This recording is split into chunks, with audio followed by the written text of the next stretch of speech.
Okay, thank you so much for joining today. Yes, you can become a homeowner or leave your landlord and find freedom.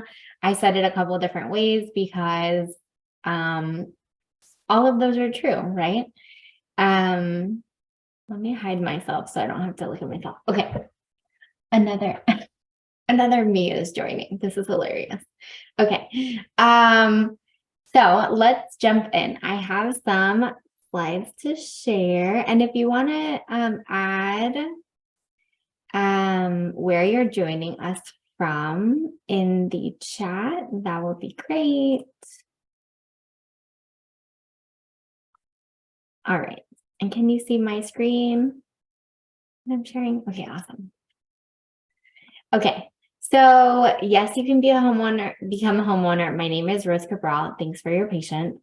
Let's jump in. So you are in the right place. If you are a single woman, an artist, a creative, an activist, a renter, maybe you're living with parents, maybe you are recently divorced or widowed. If you're a millennial, if you have roommates, you're in the right spot. So thank you for joining today. You may be asking yourself these questions, and these questions are the reason why you might have joined today. How long am I going to rent? How do I even start the house finding journey? What is even going on with the housing market? Because I am sure you have seen lots of things in the news about the housing market. So, and will I ever be able to buy a house? That's what I'm here to help you work through. So the purpose of our class today is to shift your mindset from renter to homeowner and to walk you through the first steps you can take now to start your homeowner journey. And I'm also going to explain how we can work together so that we can get you those keys so you can have stability and freedom.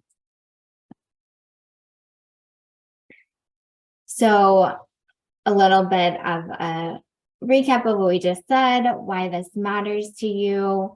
So maybe you've been paying the rent for years and the landlord keeps raising the rent. I know my sister-in-law just got a rent increase notice and they come like clockwork. And it's very annoying.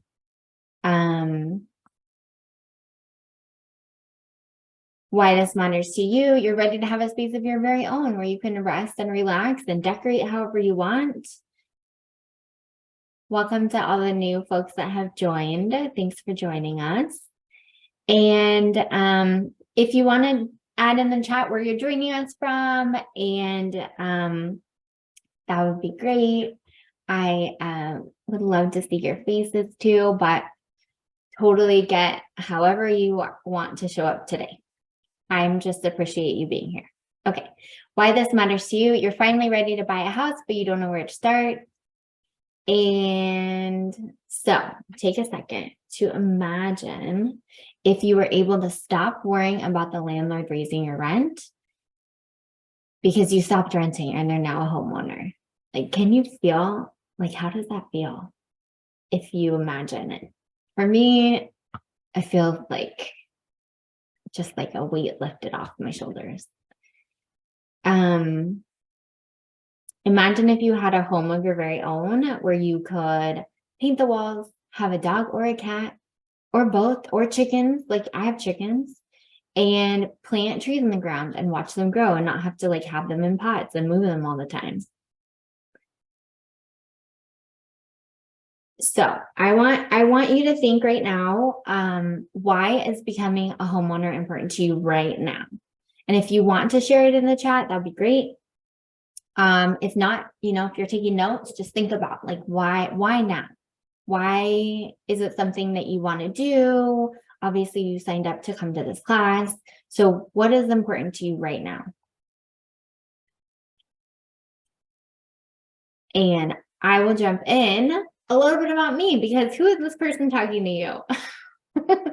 Maybe you've seen me on social media. Maybe one of your friends shared this class and you saw that. I have so many amazing friends and clients who've shared this class. So a little bit about me. Let's see. There's a really dorky picture of me when I was little because like, don't we all have those pictures when you try to cut your own bangs? I have a chicken. I recently hiked up to the top of Mount Diablo this summer, which was like a goal of mine, and it was very hard, but also very fun. I have a cat. I really like plants, outdoor plants and indoor plants, and supporting local events. This yellow background photo is me at a Sunday Fun Day here in Sacramento. I'm also really passionate about my community, and I'm part of the Sacramento Community Land Trust. I'm actually a founding member of the Land Trust. That was about 6 years ago now, where we're really working to make sure that everyone has a safe place to stay, and yeah, whether it's renting or owning, that it's safe and stable for our neighborhoods. And I also, you can see this photo where I'm holding a sign that says 7 unhoused neighbors died last week. That was from last year. We lost unhoused neighbors during the storm, and we lose too many. So I'm a really big advocate for our unhoused neighbors as well, because they're our neighbors, and they just don't always have a roof over their head, or maybe that roof is a tent, or an overpass. And yeah, that makes me a little bit different, but I think it's important that everybody has a place to live.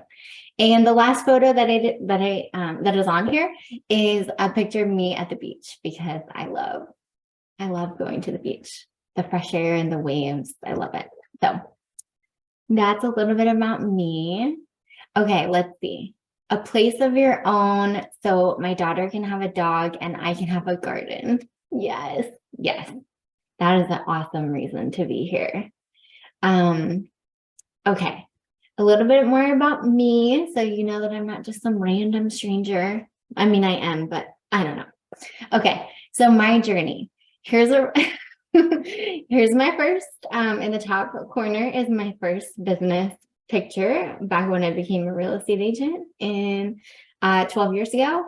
And the picture below it is my more recent photo, which is actually 3 years old now, pre-COVID. So I need to have a new photo shoot. And I'm planning on doing that. So a picture of me holding up keys, because I love giving my clients their very own keys. It's like what makes me super happy. The picture with some of my fellow colleagues is at Loaves and Fishes. So I go there once a month to volunteer, to serve lunches for people that are living outside. And I got some awards last year, and that was pretty surprising. But I mean, I'm not really, anyways, I got some awards. So I am part of the Masters Club, Sacramento Association of Realtors Masters Club. And yeah, so I think, you know, I know a little bit about what I'm doing, and I've been doing this for a while. And I started during the really down time when there were a bunch of foreclosures, and that's when I started real estate. So like I got in during this really weird time, and I've seen us come back to a really weird time the past 2 years. So I've kind of seen like a cycle of real estate, which gives me good perspective from my clients.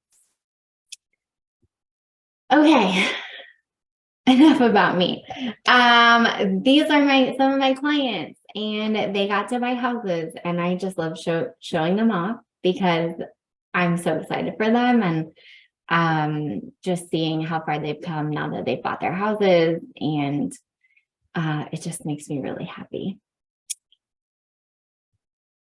So my passion is empowering people to become homeowners and helping them go through this journey of home ownership. This is a testimonial from one of my clients, Ann Leisha, who says, I almost just kept on renting, but then I found Rose, and she explained every step of the process and even helped me change the locks. Rose is phenomenal, literally the best of the best. Rose's communication style, and she is very understanding. Just so you can hear from other people so that you know that, or yeah, so it's not just me saying that I'm cool. So today, what we're going to talk about is the very first step you can take to owning your home. The first step you took was coming here today or watching the replay. So yay for doing that. But I'm going to tell you the next step you can take. I'm going to talk a little bit about what's going on with the housing market because I'm sure you've heard the news, and news is usually doom and gloom. So I'm going to break it down. And then 3 things you can do to help prepare to buy a home, whether you're going to buy now, in a year, in 5 years, whenever. And feel free, if you have questions, put them in the chat. If you, just feel free to hop in there. I have it up here so I can see it. So the very first step is to dream. So this past year, I've been really getting into mindset and shifting mindset. And so dreaming about your house. What does it look like? Where is it? How does it feel? Visualizing, what does it have? Does it have a fireplace? Does it have a backyard? Does it have a garden? What does it smell like? And I want to just share that this is your vision, not anyone else's. So it doesn't have to be your parents' vision or your kid's vision or your friend's vision. This is your vision, and really imagining what's best for you and what do you want. And if you want to share in the chat anything that's coming up for you, if you want to, write it down so that get your dream out and tell the universe what you want, feel free to do that.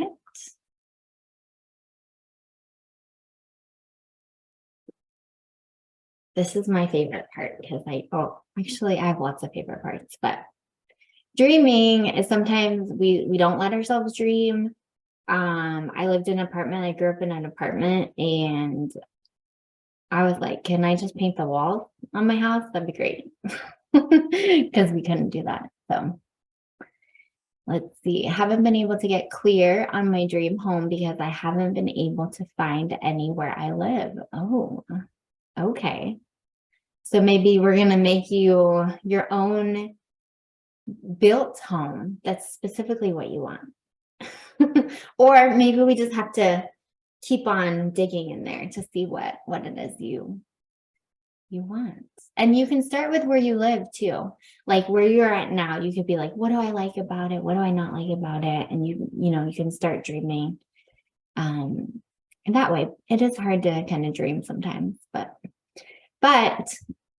I love doing that. So, okay, we're going to transition to the next thing.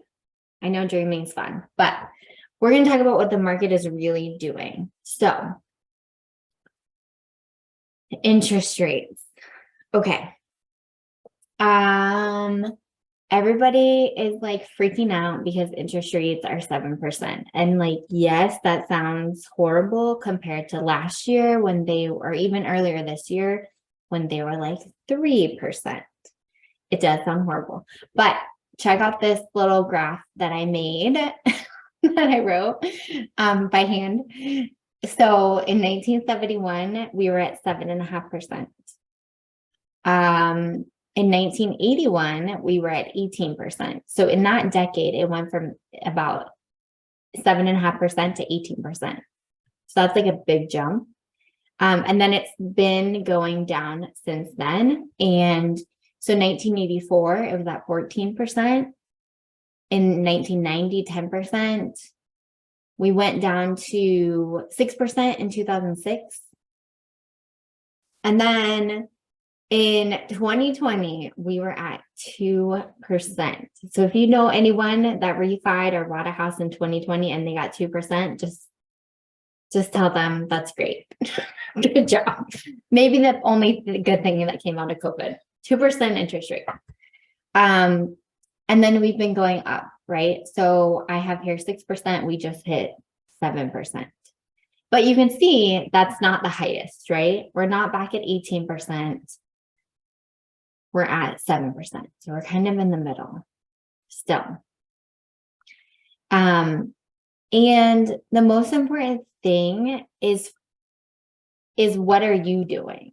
So like we can look at what the news says, we can look at the doom and gloom, but I want you to focus on what you're doing and what do you need.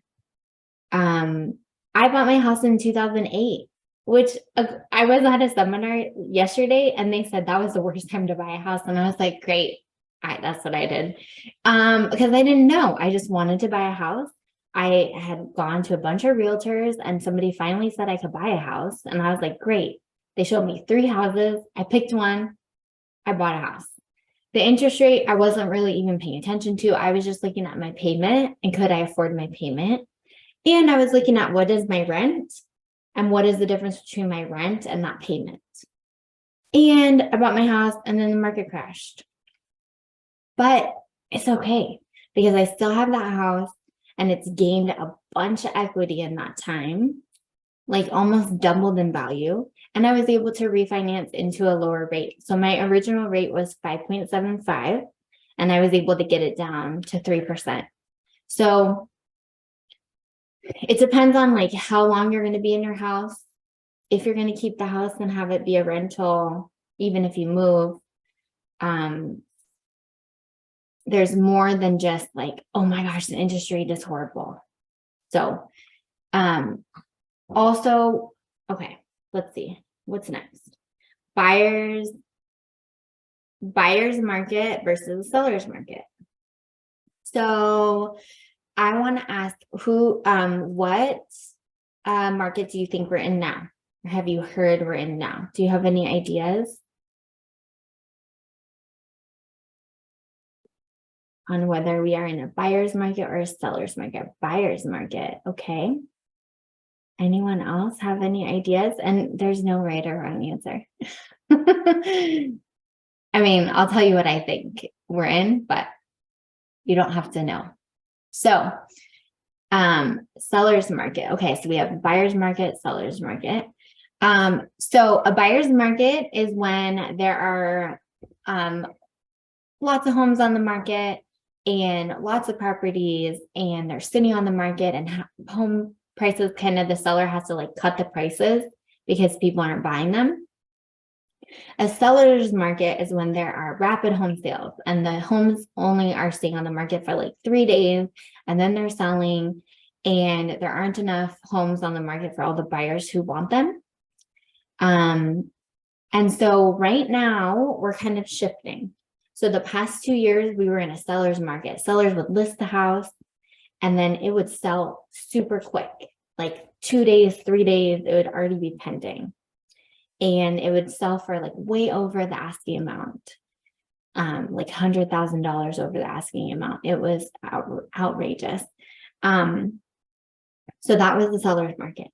Now we're kind of shifting to a buyer's market. And the reason that I know this is I'm seeing houses on the market for like 30 days, 40 days. So that's much different than on the market for 2 or 3 days, 30 days, 60 days. And then we're seeing the seller like, okay, price reduction, 25,000 less, 50,000 less. They're just like, please buy my house.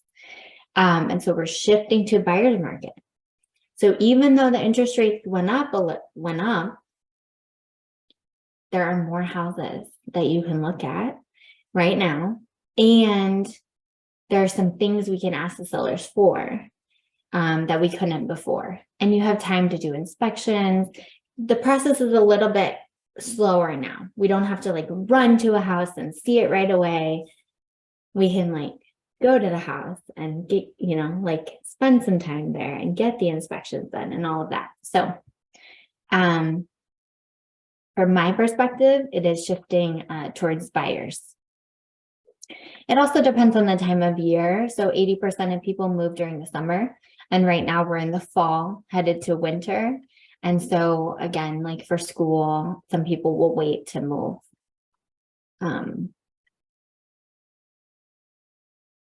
This chart is the monthly median price in the Sacramento region.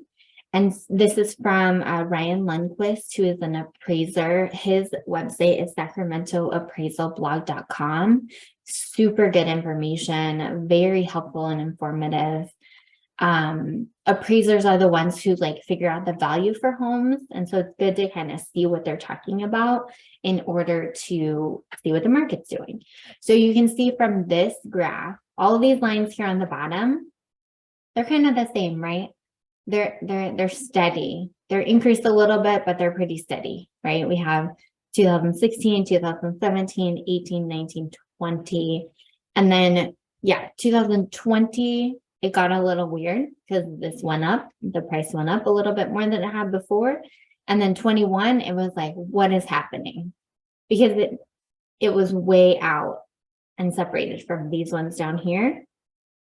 22, it started off like, okay, we're still a little bit chaotic. What's going on? And now we're kind of leveling out and getting back to where we were.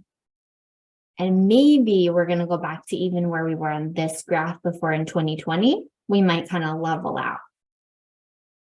We don't know. I don't have a crystal ball, but it's just seeing this graph, right? The past 2 years were like super weird.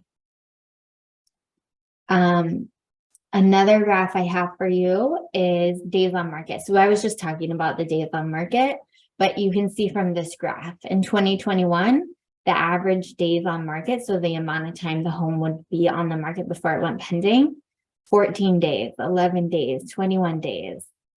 In 2022, we started that the same, and now we're getting longer, right? 30 days, 36 days. The average used to be 44 days, and that was like 2019, 2018, 2017, 44 days, and then it kind of goes down. And this is showing you throughout the period of the year. Okay, so the R word, recession. Everyone's talking about it. They're pretty sure it's going to happen. It is a significant decline in economic activity spread across the economy, lasting more than a few months, normally visible in real GDP, real income, employment, industrial production, and wholesale retail sales. So that's kind of the actual definition. It's when there's a decline over a period of months. That's why we don't always know if we're there yet, because we have to look back on the previous months to say, okay, those were lower. But what happens during a recession? Well, who thrives? Landlords and property management companies, especially the big property management companies who bought like 10% of the market, because guess what? Now they can set rents and they can be like, oh, we own 10% of this market, so we're going to set what the rent is. And so that's another reason why I'm like, people are like, why are you telling people to buy a house during a recession? I'm like, okay, wait. We're going to go over some things and be like, okay, are you ready to buy? Like, are you prepared? Do you have these things in place? And then buy. But I want everyone to have a safe and stable housing, and recessions can be a little bit uncertain. And so if you have a place to live that you own, your certainty, right, of your house you can live in, it stays like, you know, you can stay there and it's stable. And so that's why I'm like, okay, if you can buy a house so you can be set and you don't have to worry about the landlord either selling or raising your rent.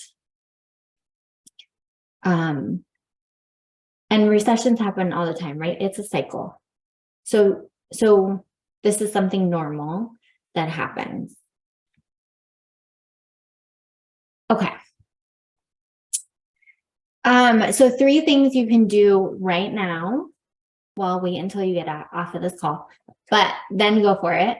Number 1, where are you now? So really take a look at where are you now.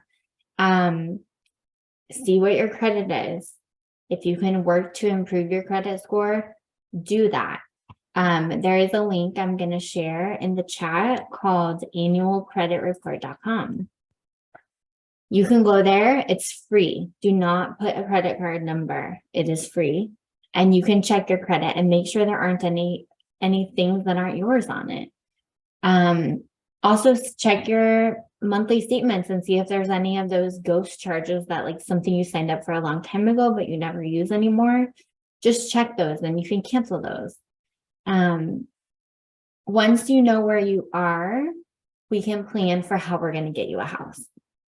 We can see if we can get you a promotion, right? We can see if we can get you a better job so that you can have that income to qualify for a house and to make sure it's going to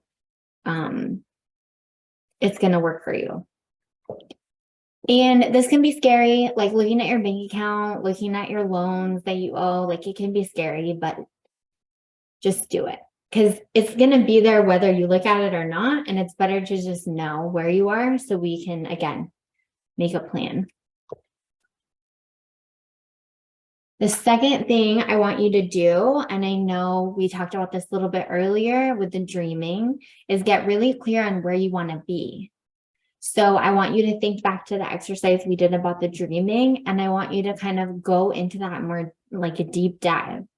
What neighborhoods do you want to live in? Maybe drive around the neighborhoods, check them out, see if you like them, see what you like about certain ones, what you don't like about other ones.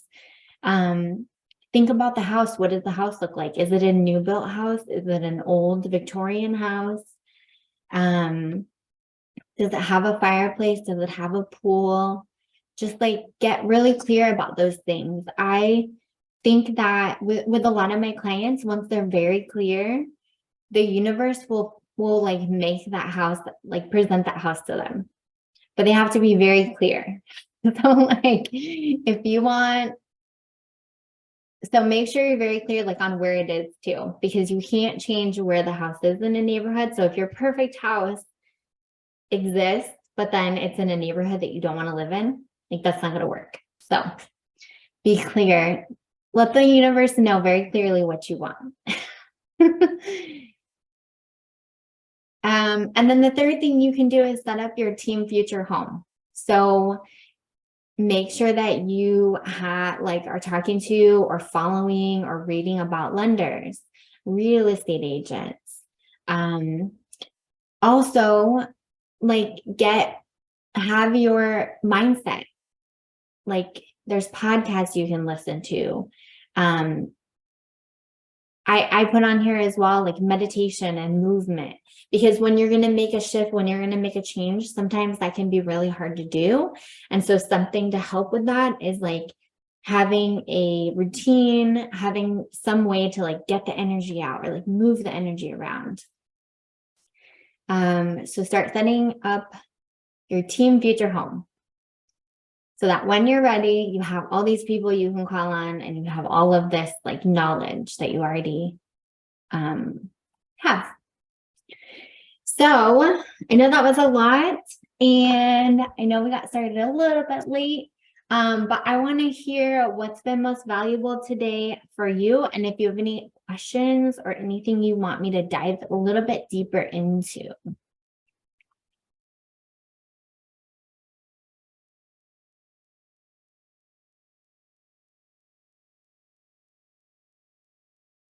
Nice to see my name over here. So I don't know who that person is.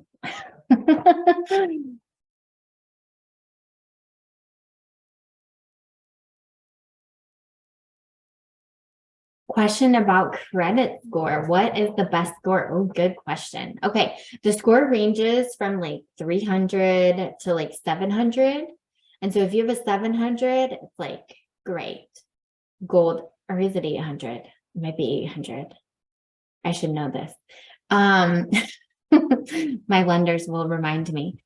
And they're doing a little bit of changing with credit scores now though, because they realize that they're very not equitable in the past, because like if people were renting consistently, that didn't show up on your credit score, but now they're changing it so they can show these consistent payments and that can benefit your credit score. 600 and above is usually pretty good for a credit score. And what that's going to do is it's going to impact your interest rate. So when you're getting a loan, they're going to look at your credit score and they are going to give you a higher or lower interest rate based on your score, because your score is essentially telling them the risk level. Like if you pay your bills on time, if you have any outstanding debt, if you have a bunch of credit cards, it's going to look at those different things and determine what risk it is to give you a loan. Yeah. So it's always good to try improving your credit score by making your payments on time. And you can even, like, if you have a high credit card, if you have a credit card and the max is like $10,000, try not to max it out. Like if you can keep it under like $2,000, then that ratio, it looks better. Okay, another question.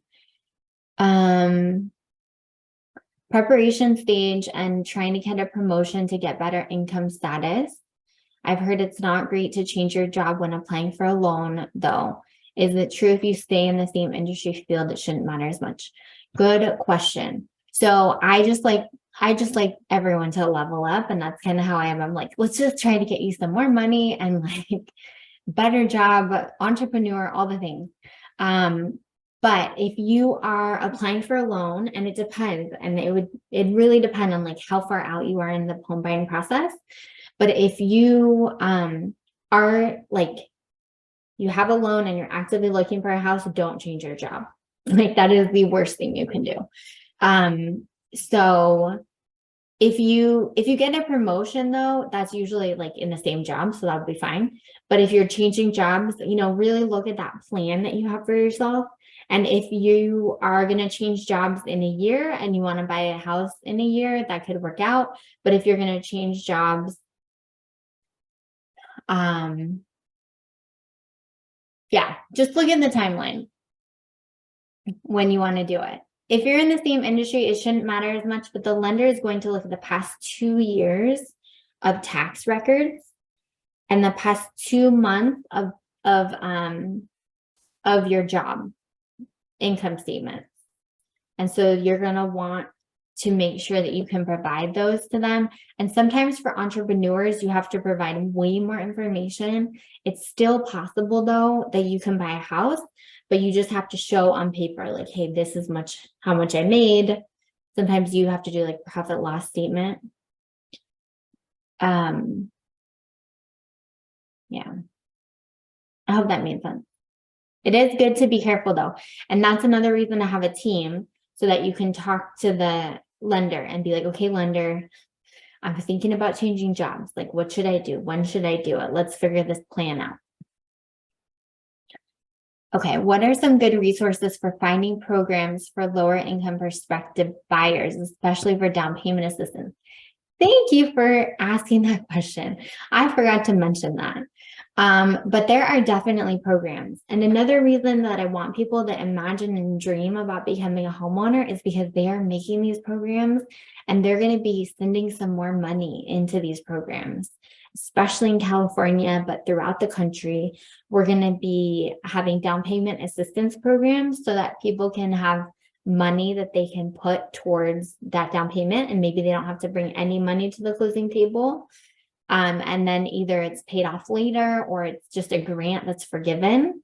So definitely there are lenders, and I have programs that I can recommend for those in the future. But some of them we're still trying to figure out the details. Like they have the pot of money in the state, in the government, but they're trying to figure out how to like disperse it out. And they're hard to find, but we have lenders that can figure out which ones work best. FHA loans are also a good way to kind of get in with 3% down or less. If you're a veteran, VA loans are 0% down, which are amazing. Okay, let's see. Yeah, it is great news. Like that's my dream too, is like making this fund at some point that's like down payment assistance for people to like be able to use. I don't know. It's not fully fleshed out, but in the future, I want to help people like get into housing with dollars. And yeah, so because that can be a big barrier, is like if you don't have a down payment, what do you do? maybe you can afford the monthly payment, but you can't afford the down payment. And so another one of my goals was like to figure out how to make like a down payment fund system for them. Okay, let's see. Do you still need to pay for mortgage insurance because you're putting down under 20%? Yes, you usually do have to put private mortgage insurance or PMI when you're putting under 20% down. Once you reach that 20% or your home gains equity, then you can delete the private mortgage insurance. So, and the assistance programs, they might help take that off. So we don't have all the rules for some of them yet. Hopefully they wouldn't have private mortgage insurance because the whole point is to help you buy a house and you don't have a lot of money. So, but historically, that's kind of how it works. 10% is a lot in SoCal. Yes, I know. But there are things we can do, and there are tricks, and there are like there are ways we can figure it out. My lender, one of the lenders I work with a lot, is like very creative, like in a good way, not in a creepy 2008 like foreclosure crisis way. But he's really good at figuring out like how we can get you into a house. And FHA loans are really, their purpose is to help with that too. So maybe with that, sometimes you'll pay a higher interest rate. So like yesterday, the interest rate was 7% on an FHA and 7.25% on conventional. So sometimes you'll pay a little higher interest rate, but you get that down payment assistance. So the other thing we can do is we can ask the seller sometimes to cover some of those closing costs, especially in this market where houses are staying on the market for longer. We can ask the seller, we can be like, hey, seller, pay for these closing costs or pay for my interest rate to be lower. So that's why, like, even though people are so scared of this interest rate thing, I'm like, but we have like opportunities to ask for things that we couldn't ask for 4 months ago because the market was still wild. So, all right. So I know you're all asking, how do we keep this journey going, this journey towards homeownership? Or at least I hope you're asking that, because it sounds like you have some really awesome questions, and it's a lot to cover in 1 hour. It's as you can see, like it's impossible to cover all of this stuff in 1 hour. So there are ways to keep your journey towards homeownership going. I actually have a course because I love this so much. It's called How to Really Buy a House, the 6-week course. And it's for women who never thought it would be possible to own their own home. So like, yes, I created this course, and it's for all of you. It's all of the people who can visualize or are working to visualize being a homeowner. People who are committed to social justice, LGBTQIA+, BIPOC, divorcees. It's for all of the people who have historically and presently been excluded from the housing industry, because I'm working to flip that industry upside down. So again, a testimonial from one of my clients. Rose convinced me buying a house was possible. Rose helped me find a better house than I could have imagined for myself. She worked with me patiently and enthusiastically, explaining each step of the process along the way. Her love of Sacramento and helping her clients make it their home shine through every step. I have the best clients. So why should you sign up for the home buyer course? Because you want to buy a house, you're done waiting. This is the year or next year, right? Like we're getting towards the end of the year. Like what are your next year goals? That you make that dream a reality. You start building generational wealth, and if you want to be in a community with other first-time home buyers, because this can be a stressful process. I try to make it as stress-free as possible, but it can be stressful, and being in a community with other people, I think makes things just that much better. And other women too, I think makes it so much better. So this is from one of the participants who went through my course the last cohort. They said Rose really took her time with us and checked in frequently to make sure we were getting what we wanted out of the course. It felt tailored to our small group and we got what we were looking for. You can too. I love that. So the course is 6 live 90-minute group virtual sessions with me. So this was an hour. The course is going to be 90 minutes. So you'll have more time. We're going to have step-by-step sessions so that you can prevent from feeling overwhelmed. And you're going to have your very own how to buy a house action plan. We are going to give you tips for how to buy without having a bunch of money, as we were kind of talking about in the questions. How to create your perfect team future home and mindset shifting, right? Just continually saying, I can be a homeowner. You can be a homeowner. Continually changing that narrative. Another one of the clients from my previous session wrote, she's amazing. I think she really cares about ensuring marginalized people have access to knowledge about housing. Plus, she's an advocate for our houseless communities, which is important. And I will say that 100% of the people who went through my course last time felt like they could buy a house and they could become a homeowner by the end of the course. And that course was just in September. It ended in September. So they don't have their keys yet, but they are well on their way to getting their keys. And I will be sharing all of those photos once they finally do. Okay, so does this sound interesting to any of you? Does this sound like a group you would like to be a part of? A community you would like to be a part of? Awesome. Okay, so how do you join? So the How to Really Buy a House course, usually $2,888 is $880 for that 6 weeks. And I chose 8 very intentionally because 8 is supposed to be a very lucky number in housing. And so I want to make sure that in addition to education and community, you also have luck on your side. And there's also a payment plan option. So I will put a link to the course in the chat for anyone who would like to sign up.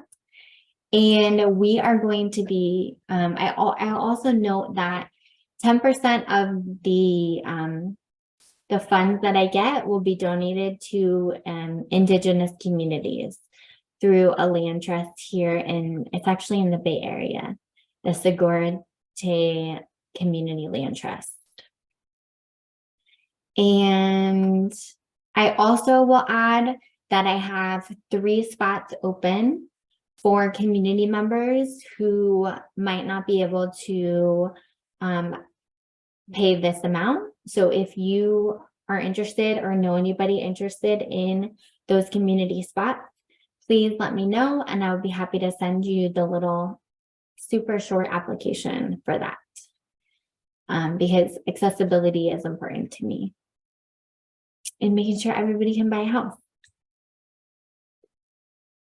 So I want you to think about where you're going to be in 2023 and hopefully homeownership is on that list, or even, you know, just like getting on that path to homeownership. And I hope that you will consider joining me in the homeowner course. And I really appreciate you joining me here today. And I'm happy to answer any other questions or look at that. I finished 4 minutes early. Thank you so much. I appreciate you joining. And yeah, wherever your journey takes you, just know that you can be a homeowner. And every time you see like an open house sign or a for sale sign, I want you to say, I can be a homeowner. Just every time you see one of those signs, just say that in your brain, and you will get there. And I hope you have a great rest of your day, and thank you for joining me. Bye.